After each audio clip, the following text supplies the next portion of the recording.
धर्मस्य सर्वधर्मस्वरूपिणे अवतारविष्टाय रामकृष्णाय ते नमः। जननीं शारदां देवीं रामकृष्णं जगद्गुरुं पादपद्मे तयोः श्रुत्वा प्रणमामि गुरुः। नमस्ते लालाय विवेकानन्दसूर्ये सच्चित्सुखस्वरूपाय स्वामिने भगवाने।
इसका स्मरण मुझे 1977 से 76 से 89 तक अरुणाचल प्रदेश में था। वहाँ से मैं शायद साल में एक बार 2 बार गुरुद्वारा से आता था। तो इतना कष्ट था, उससे चाहता था कि अर्थ का होता और सहाय का होता वॉलंटियर का होता, तो फिर भी छोटे पैमाने और स्मॉल स्केल खूब अच्छा चला रहा है इसको। मैं जब आता था 77 78 में, तब एक तरह सामने वाला अभी जो नॉन स्पॉटर्स हुआ है उसका पहला वाला जो हुआ है वो कोने की कबूल में रहता था। मेरे विश्वास में डिस्पेंसरी था, छोटा सा डिस्पेंसरी देखने के लिए डॉक्टर दीवार से आते थे। एक सहज में वो सहज पहले वारंट थे, वो डॉक्टर थे, फिर वो शिवा नर्सन की वारंट थे, और उसके बाद वहाँ से संन्यास ले बाहर संन्यास लेके यहाँ वहाँ बहुत सालों में सर्विस किया। उनके बाद वो शिवा के वॉलंटियर वो भी संन्यास बाहर मिलेगा, वो भी यहाँ आता है। ये 2 भी परमानेंट रेजिडेंट्स थे और 4-5 विद्यार्थी थे यहाँ। उनकी मदद से यहाँ से चलता था। तो मंदिर था। तो मुझे ऐसा लगा हमें यहाँ पड़ गया है तो एक्सटेंड किया है, सुना कि से नहीं किया ऐसे सजाया और बोला है कि हाँ 1.5 गुना हो गया है और इतना होता है। ऐसी गरीबी व्यवस्था में फिर भी अब तक भगवान श्री राम की सेवा करते रहे, उसका फल है। अभी धीरे धीरे बढ़ता रह रहा है। अभी ये एक किस्म से और लोग नाशन हो गया है, संपूर्ण नाशन हो गया है। यहाँ मेडिकल वर्क भी है, मंदिर भी है और यहाँ साधु साधु निवास भी है यहाँ, और ये ऑडिटोरियम भी है। और क्या चाहिए आपको? भगवान श्री राम का प्रचार का ही हमारा बड़ा काम है। स्वामी विवेकानंद जी ने कहा, भगवान श्री राम कृष्ण का नाम और उपदेश को प्रचार करो, इससे बड़ा कुछ नहीं। वो वे कहते थे, वे जानते थे कि भगवान श्री राम कृष्ण के उपदेश और चरित्र इस दुनिया को बड़ा आवश्यकता है। दुनिया में ऐसे जलवान मटीरियलिज्म बढ़ गया है, लोगों की शांति नहीं मिलती है। पहले तो सोचते थे कि हम सब फिजिकल साइंस से भी जाए और टेक्नोलॉजिकल साइंस से भी जाएगा। टेक्निकल साइंस तो कुछ दिया। यहाँ तो सवेरे हम करते थे, बेटी चाय पीते हैं, 12 बजे आके खाना खाते हैं। प्लेट से भी सही है, 1 2 3 प्लेट है, 6 फुट का 4 घंटे यहाँ पे खाते हैं। तो यहाँ से आप टीवी में जाना हो तो 4 घंटे की टिकट टीवी जा सकते, यहाँ चाय पी के रात में जाकर टीवी में खा सकते हैं। ऐसे सहूलियत भी है कि दुनिया की अंदर शांति नहीं है। मनुष्य के अंदर भी शांति चाहिए हर एक घर में।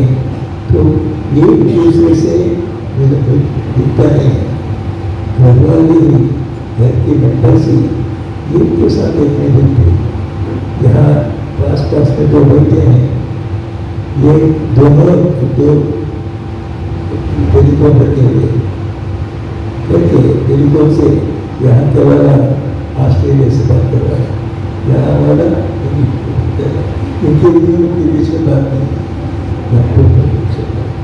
ये बाहर का दृश्य है, अंदर का दृश्य नहीं।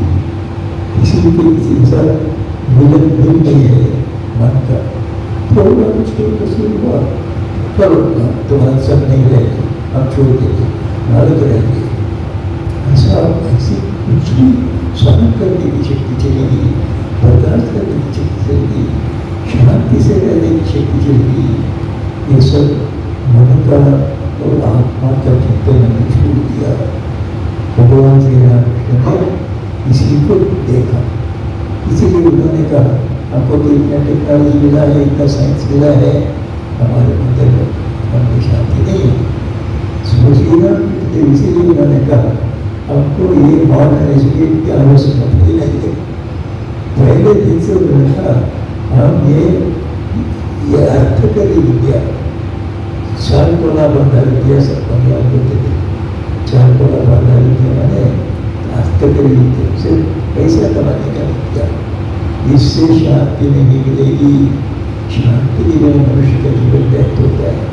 शांति रहने से दुनिया का भी हमारा काम चलता है और आध्यात्मिकता भगवान को लाभ करने का काम भी चलता है, दोनों के। इसलिए हमें मन की शांति चाहिए। मन की शांति कब मिलेगी? जब सबों से हम प्रेम करते हैं, तब हमारा अंदर भी तो शांति मिलती है। सबके ऊपर कैसे हम प्रेम कर सकते हैं? प्रेम करना माने है दूसरों के साथ हमारा एकत्व का ध्यान रखना चाहिए। मैं दूसरे से कोई संबंधित हूँ, मैं और वो एक हूँ, ऐसा सोचने से प्रेम होता है। एक उदाहरण मन में आता है, हमारे बॉम्बे आश्रम में, मैं बॉम्बे में करीब 7.5 साल रहा। उस समय मैंने देखा हमारे आश्रम में एक पुराना आम का पेड़ था। वो आम का पेड़ में पुराना था, उसका कोई पूरा उसको लक्ष्य नहीं किया, उसको देखभाल नहीं की, इसलिए उसको कोई गोबर नहीं दिया, पानी नहीं दिया। तो बोलते इतना बड़ा फूट जो देता था, वो फूट का साइज छोटा छोटा होता गया और इतना मीठा को देता था, और खूब जो सावर बने होता है। तो बड़ा फूट छोटा हो गया और जो उसको मीठा पर चला गया। तो ऐसी अवस्था में भी हम उस आम को जब सीजन आता है उसको काट के भगवान को समर्पित करके भोग में देते। बहुत लोग आके बोलते हैं हमसे, अरे स्वामी जी ये तो खट्टा हो जाए, इसको क्यों देते हैं? हम बोलते थे खट्टा तो बोलने चाहिए, ये तो हमारा फल है, हमारा पेट का फल है। एक खट्टा तो होने में भी हमारे पेट का होने से हमें ज्ञान होता है प्रभु का ज्ञान, तो हमारे पेट का फल हमारा जो बोलते हैं जब प्रेम होता है, जब प्रेम होता है इंसान के हमारे तक बोलेंगे कैसे हमारा बोलेंगे। हमारे बीच में हम कितने लोग हैं, शायद असम के सभी डिस्ट्रिक्ट से हैं, शायद कुछ बंगाल के भी आए हैं, शायद कोई बीजेपी के आए होंगे, कुछ कलकत्ते से आए हैं। तो इतने लोग हमारे बीच में हमारा बोलने का क्या कॉमन संबंध है। हम सब भगवान के पक्ष में वसुदेव कुटुंबकम, परमात्मा की सृष्टि है, उनके बच्चे हैं हम सब। हम राजस्थान में हो या चेन्नई में हो, दिल्ली में या कलकत्ता में हो, हम सब भगवान के बच्चे। हम हमारे माता पिताजी श्री राम कृष्ण शारदा देवी हैं और शंकर पार्वती हैं, लक्ष्मी और नारायण है। तो देवी हमारे तीन माता पिताजी ये याद आते रामचरितमानस में जब भरत जी को बुला लाया, जब दशरथ का शरीर चला गया, राम वनवास में चले गए, तब भरत जी आए अयोध्या में। तब सब लोग वेट कर रहे हैं भरत जी का उनको सिंहासन पर बिठाया जाए, तो उनको राजा बना दे। तो उनको सब समझाया, देखो तो मेरे पिताजी को दिए हैं, तो रामचंद्र का जंगल में चले गए, अब तुमको भी संभालना पड़ेगा तेरा अयोध्या को। तो उन्होंने कहा मैं कैसे संभालूँ, मैं नहीं सकता, हमारा संप्रदाय है राजवंश का, बड़ा भाई होता है, पिताजी चले गए बड़ा भाई होना चाहिए, बड़े लड़का लोगों में क्यों वनवास करने को दिया, मैं वनवास में जाकर उनको बुलाता हूँ, मैं नहीं बनूंगा। तब तो वशिष्ठ ने कहा उसको, देखो ये सब शास्त्र में है, अगर बड़ा भाई नहीं हुआ तो छोटा भाई को होना पड़ेगा, और तुम्हारे पिताजी का आज्ञा भी है, तो ताकि उनके पुत्र इसका रामचंद्र को संभाले, तुमको पिताजी का आज्ञा माननी पड़ेगी। तो भरत जी ने एक सुंदर प्रश्न किया, क्या प्रश्न, ठीक है मैं पिताजी को मानना चाहता हूँ, फिर इस पिता को मान, कितने हजार पिता पूर्व जन्म में गए, और जब मेरे जन्म होता और पिताजी आने वाले हैं, किस पिता की तुम बात मानता, ये पिता है वो हमेशा के लिए हमारे पिता है, वो तो परमात्मा है, वो तो उसके रामचंद्र है, हमेशा की जगत है, उनको मेरा खुला रखता, अरे वो क्या है राज्य दूंगा, ऐसा नहीं किया। जब रामचंद्र जी ने कहा तुमको राज्य करना पड़ेगा, भरत ने किया, उनकी परिणति होकर वो बोलता हूँ, ये जो प्रेम की बात होती है, हम ये प्रेम के बीच में जो ये ऐक्यता की बात आती है, ये ऐक्यता तभी होती है जब हमारा स्पिरिचुअल रिलेशनशिप, हम सब आत्माएं हैं, परमात्मा के अंश हैं, मैं जैसा परमात्मा का अंश हूँ, आप भी परमात्मा के अंश हैं, तो हम सब इस तरह से दिव्य रूप से भाई बहन है, सारी दुनिया भगवान का प्रभु है। इसको हमें सिखाना चाहिए, सिखाते थे आगे उसको भूल दिए, इसलिए इसका अवस्था हमारी भी है। श्रीमान को उपदेश का सबसे पहले भगवान का दर्शन करो, भगवान तुम्हारे पिता माता पिता सब कुछ समझो, ये भगवान की सृष्टि है, इसको समझो, ये समझने के बाद दुनिया में लग जाओ, तुम्हारा कभी कसूर नहीं होगी, तुम्हारा कोई नहीं होगा।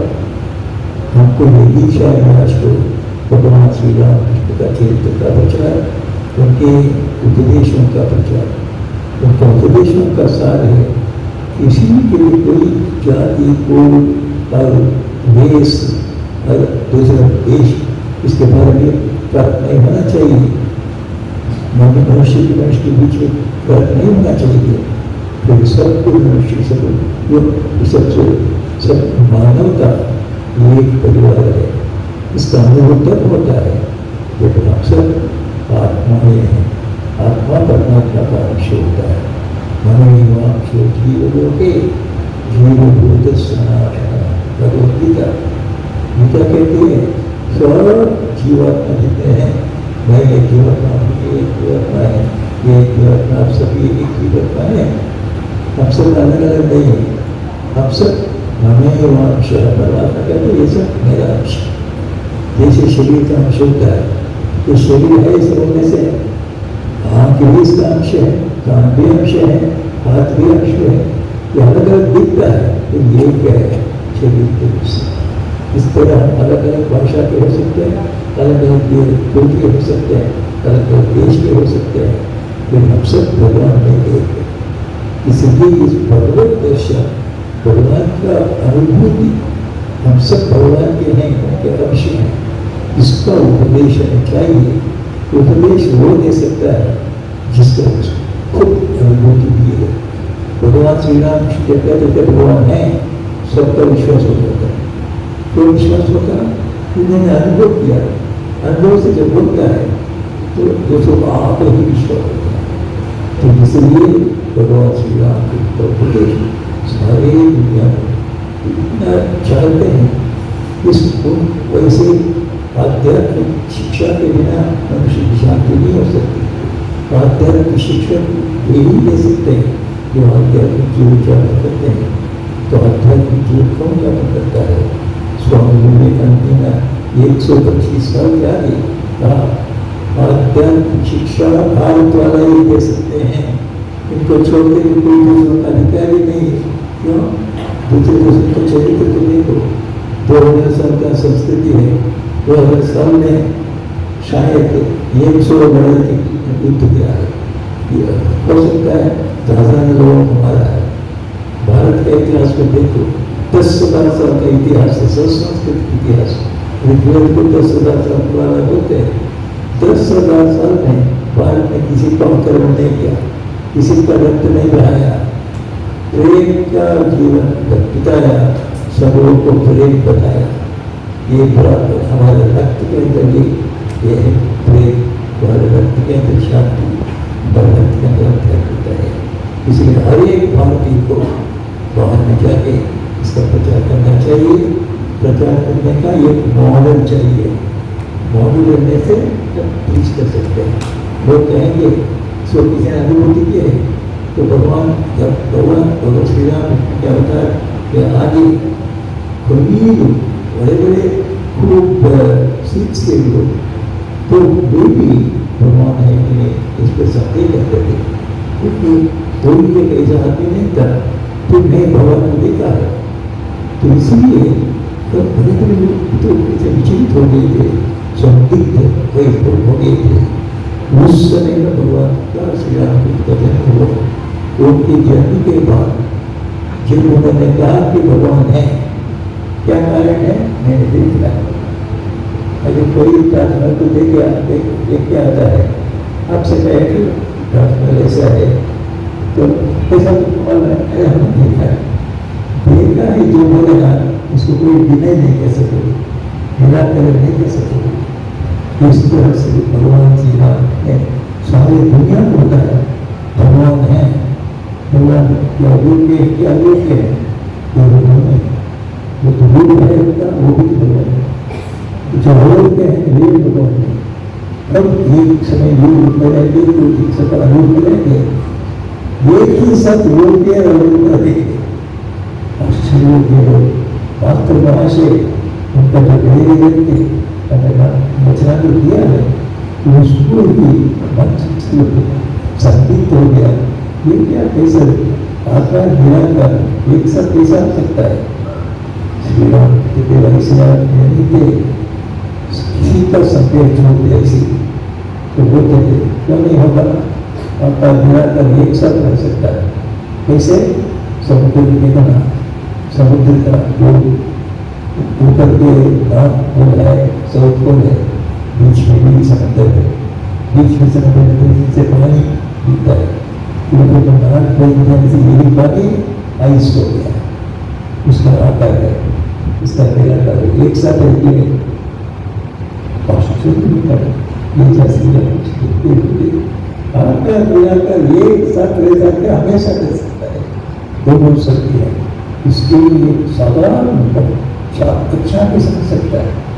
ऐसे उपदेश भगवान श्री राम कृष्ण के आध्यात्मिक को समझाने के लिए उसको समझाने से लोग समझेंगे कि ये तो हम इंग्लिश में भी नहीं है, अमेरिकन भी नहीं है, इंडियन भी नहीं है, जापानी भी नहीं है, अब भगवान की इबादत है, इसका ज्ञान होगा।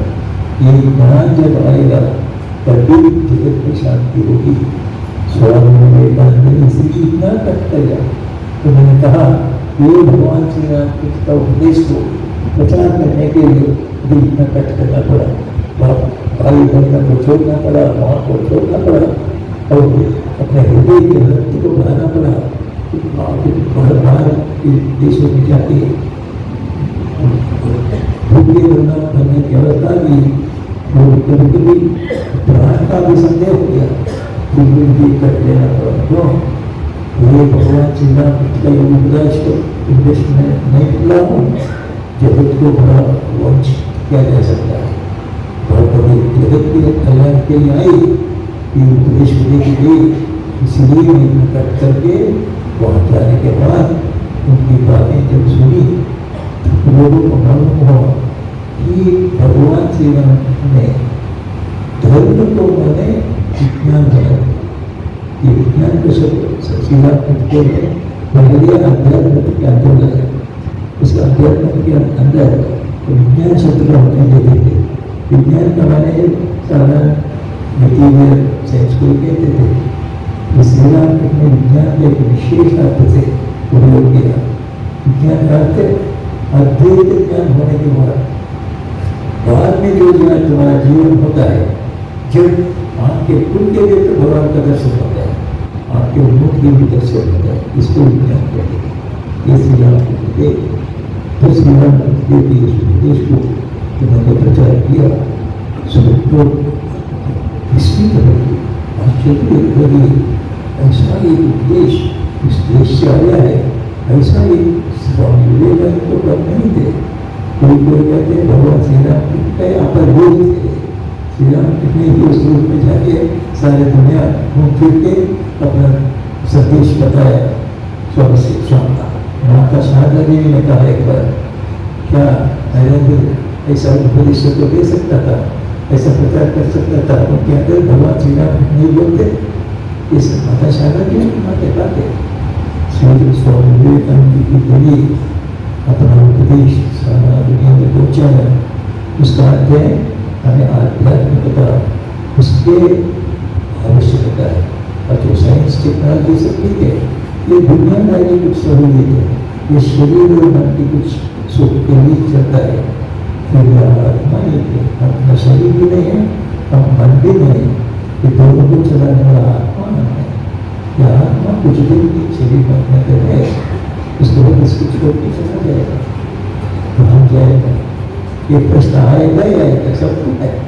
जो लोग विश्वास नहीं करता बोलते हैं, उनका दिन आके मिनट आएगा तो उसको डर लगेगा, क्या करना चाहता है, ऐसा होगा। फिर किसको बुला बुलाओ, कुछ सब तो गुजर करने दो, कुछ और कराओ, लास्ट मिनट में चिल्ला गए। बड़े एक लीडर थे, कांग्रेस के लीडर थे उस समय में, क्योंकि जब डेथ का समय आया तो पहले लोग बोलते थे हाँ कोई कुछ नहीं मान दिया, तो जनरल को निकल देख फेंक दिया। आपके लिए जब भरण का समय आया, अरे गुजर को बुलाओ, कुछ वोट कराओ, कुछ नहीं। क्योंकि ये आत्मा आनंद से आ रहा, इसको छोड़ के कहाँ जाएंगे? उसके बाद आनंद मिलेगा कि नहीं? आनंद मिलना हो तो क्या करता है, उसका हमने नहीं किया, एटलीस्ट कुछ न कुछ नहीं। अर्थात सब लोगों को यह आध्यात्मिकता की प्रश्न आएगा ही आएगा, ये बहुत बड़ा प्रश्न है। हम कहाँ हैं, कहाँ से आइए, कहाँ जाएंगे? इसका ज्ञान होना हो तो आत्मज्ञान होना चाहिए, परमात्मा का ज्ञान होना चाहिए। श्री राम की यही बात है, अरे तुम्हारे बारे में पहले जानो, तुम्हारे बारे में पहले जाने, सारी दुनिया में जानने में जाता है। ये सारी दुनिया तो एक दिन चल जाएगा, तब तुम्हारे पास कुछ ही नहीं, तुम्हारा ज्ञान भी नहीं हुआ। ये जो ज्ञान हुआ तो छा गया। जैसे आप उदाहरण दे सकते हैं, अभी तो कितने डॉक्टरेट पढ़ रहे हैं, कोई डबल ड्रॉप किया हुआ है, तीसरे डॉक्टरेट किसने किया, चौथा डॉक्टरेट करते थे, वो नहीं लिए एक स्टेट काउंसिल तो ये जितना डॉक्टर करने पर भी ये शरीर छोड़ के ये दुनिया में जन्मने जाने से क्या उनका डॉक्टर रहेगा उनके पास फिर प्राइवेट स्कूल में जाना पड़ेगा सबके आने के लिए। तो ये है अस्थिरता ईश्वर का। इस दुनिया के लिए जितना करते हैं फिर हमेशा मेरे साथ रहने वाला याद रखना मैं भगवान का भगवान है इसको अनुभव हो जाए।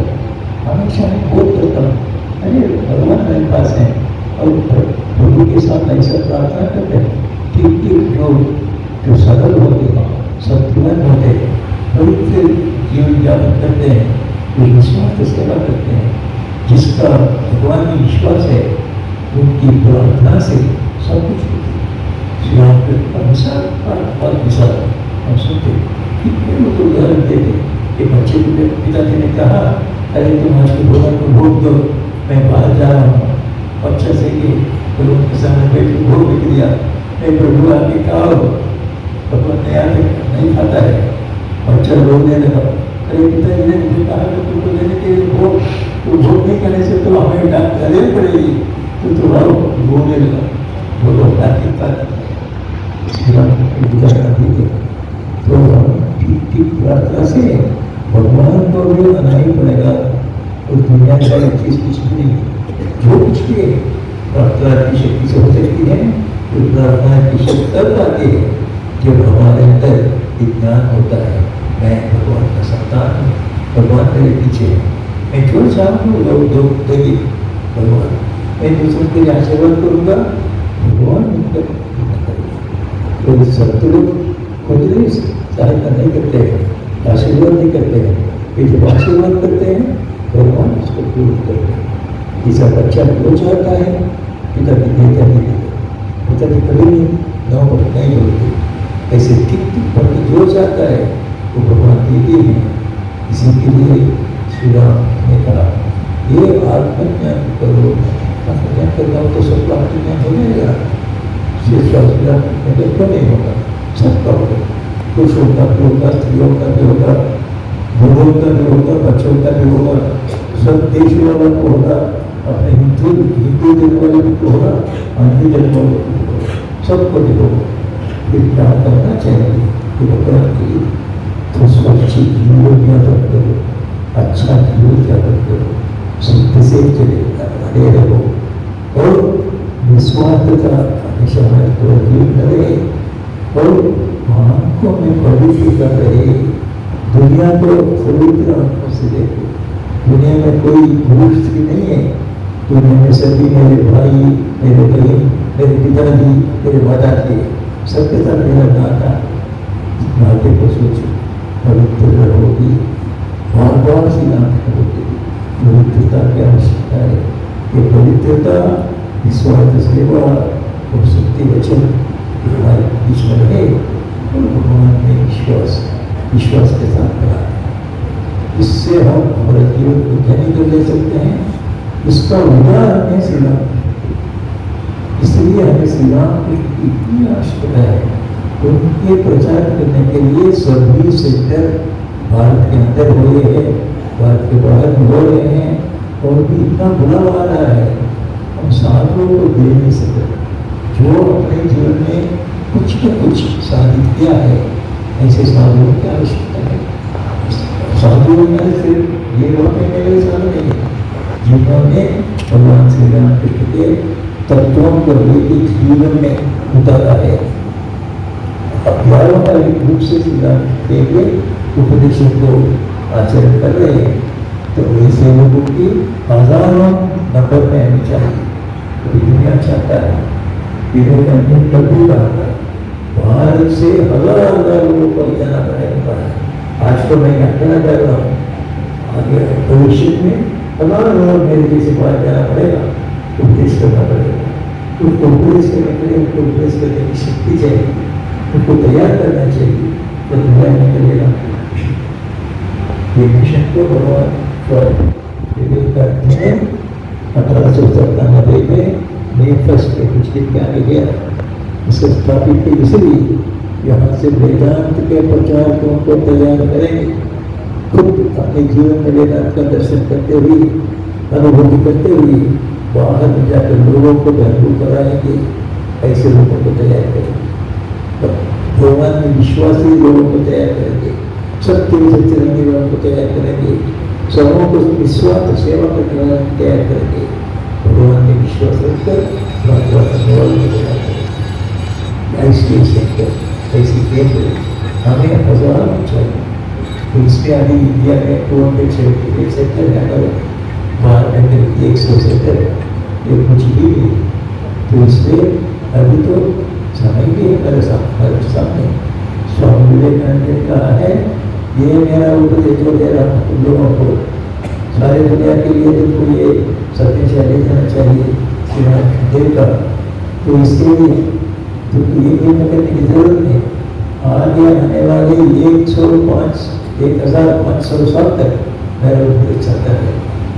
स्वामी विवेकानंद का मेरा उपदेश अगले 1000 साल तक चलेगा।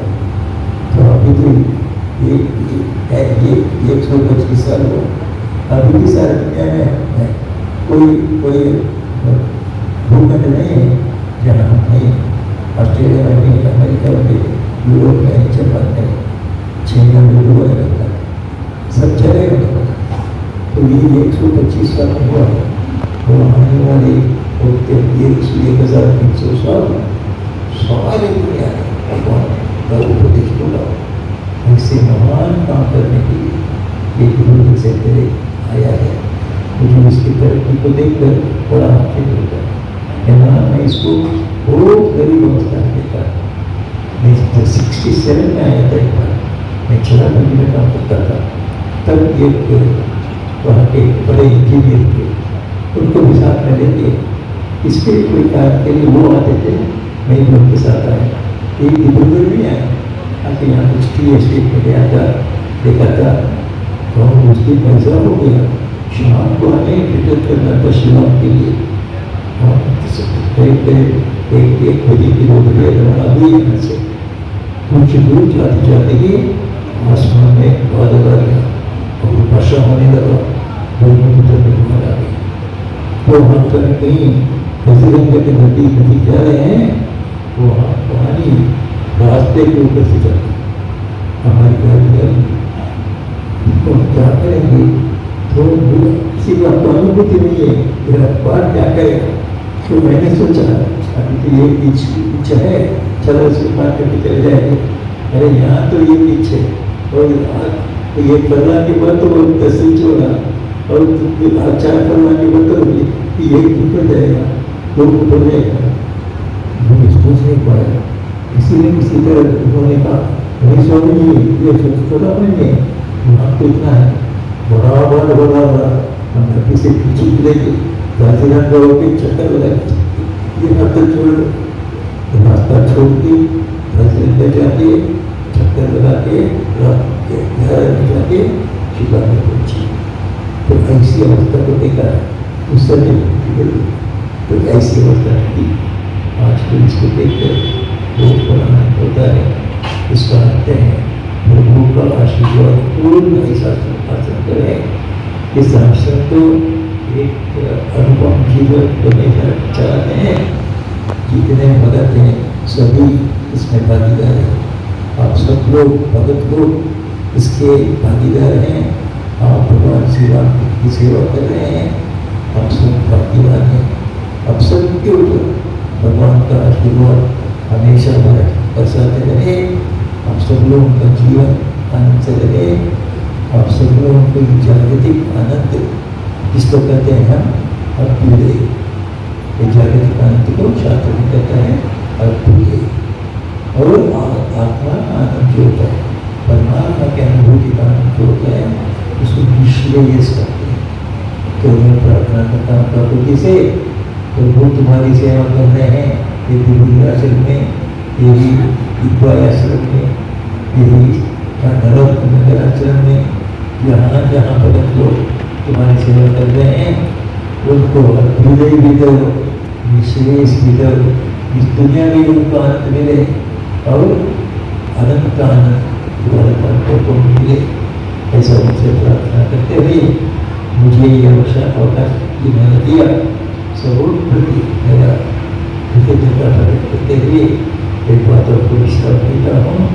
जय राम कृष्ण।